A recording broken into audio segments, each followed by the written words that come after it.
స్వాగతానికి ప్రతి ఒక్క అన్న తమ్ముడికి అక్క చెల్లెలకి అందరికీ పేరు పేరున నా హృదయపూర్వక అభినందనలు తెలియజేస్తున్నాను. మరి అప్పుడు తెలుగుదేశం ప్రభుత్వం వైఫల్యాలు చెప్పుకుంటూ మనం ప్రతి ఇంటికి తిరిగాం, గడప గడపకి తిరిగాం. మరి ఈ రోజున మనం చేసిన సంక్షేమం, మనం చేసిన అభివృద్ధి చెప్పుకుంటూ ప్రతి గడపకి చేసే ధైర్యం, దమ్ము మనకి జగన్మోహన్ రెడ్డి గారు ఇవ్వడం జరిగింది. మరి గత ప్రభుత్వానికి ఈ ప్రభుత్వానికి మీ అందరూ కూడా తేడా చూడండి ఒకసారి. మరి సంక్షేమ కార్యక్రమాల ద్వారా మన గ్రామానికి 20,94,00,000 రూపాయలు రావడం జరిగింది. మొత్తం అభివృద్ధి ఈ గ్రామానికి 3,03,00,000 రూపాయలు రావడం జరిగింది.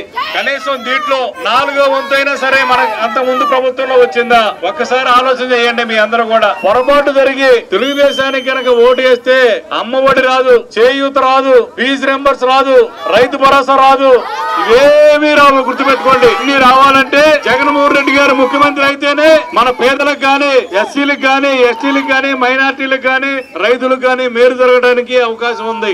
మరి చంద్రబాబు సంక్షేమ కార్యక్రమాలు జగన్మోహన్ రెడ్డి గారు ఇస్తా ఉంటే ఈ సంక్షేమం ఇచ్చినందువల్ల మన రాష్ట్రం శ్రీలంక అయిపోతుంది, సోమరపోతులు చేస్తున్నాడు జగన్మోహన్ రెడ్డి అని చెప్పడం జరిగింది. మరి ఆయన ఇప్పుడేం చేస్తున్నాడు? సంక్షేమం నేను అన్ని ఇస్తాను, నిరుద్యోగ వృత్తి ఇస్తాను అని చెబుతా ఉన్నాడు. మరి ఎన్ని గతంలో చెప్పాడు ఆయన, ఒక్కటి కూడా అమలు చేయలేదు. ఆయన మాటలు నమ్మితే ఎవరైనా సరే పుట్టలో పడిపోవాల్సిందే. సొంత మామనే ఎన్నుపోటు ముడిచినోడు మనల్ని పడవటం లెక్క. చంద్రబాబు చెప్పేవన్నీ కూడా డూప్ మాటలు తప్పితే ఎక్కడా కూడా నిజం చెప్పడం. మన జగన్మోహన్ రెడ్డి గారు ఏది చెప్పాడో అది చేస్తాడు అంతే, రెండోదే లేదు. వాలంటీర్ వ్యవస్థ పెట్టి ఇచ్చినప్పుడు ఏం చెప్పాడు? వాలంటీర్లు ఏమన్నాడమ్మా?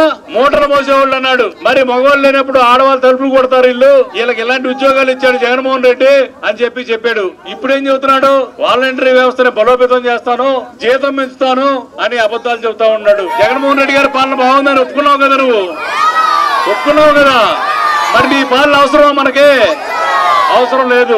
ఈ ప్రాంతం ఎన్నో ఇబ్బందులు పడుతుంది. మరి సాగర్ కెనాల్ కనుక రాకపోతే ఈ ప్రాంతం బెల్లకొండ గాని, అచ్చంపేట గాని, కోసూరు గాని ఈ మండలాలు ఎంతో ఇబ్బంది పడతా ఉన్నాయి. మనకి పక్కనే నీళ్లు ఉన్నాయి. పులిచింతల బ్యాక్ వాటర్ లో ఎమ్మాజిగూడెం దగ్గర అక్కడ 4-5 టీఎంసీలు నీళ్లు నిలబడతా ఉన్నాయి. ఆ నీళ్లు కనుక లిఫ్ట్ ఇరిగేషన్ ద్వారా నాగిరెడ్డిపాలెం చెరువులోకి మనం నీళ్లు తెచ్చుకుంటే మన గ్రామం నిండానే వెళ్తా ఉంటాయి. ఇవన్నీ కూడా సాధ్యపడాలంటే జగన్మోహన్ రెడ్డి గారు వస్తేనే సాధ్యపడింది. జగన్మోహన్ రెడ్డి గారు రాకపోతే సాధ్యపడదు. పేదలందరూ బాగుండాలి, వాళ్ళ పిల్లలు చదువుకోవాలన్నా, ఉచితంగా వైద్యం చేయించుకోవాలన్నా, మరి సాగునీరు తాగునీరు కావాలన్నా జగన్మోహన్ రెడ్డి గారు తప్పనిసరిగా వస్తేనే మళ్ళా ఇవన్నీ సాధ్యమవుతాయి.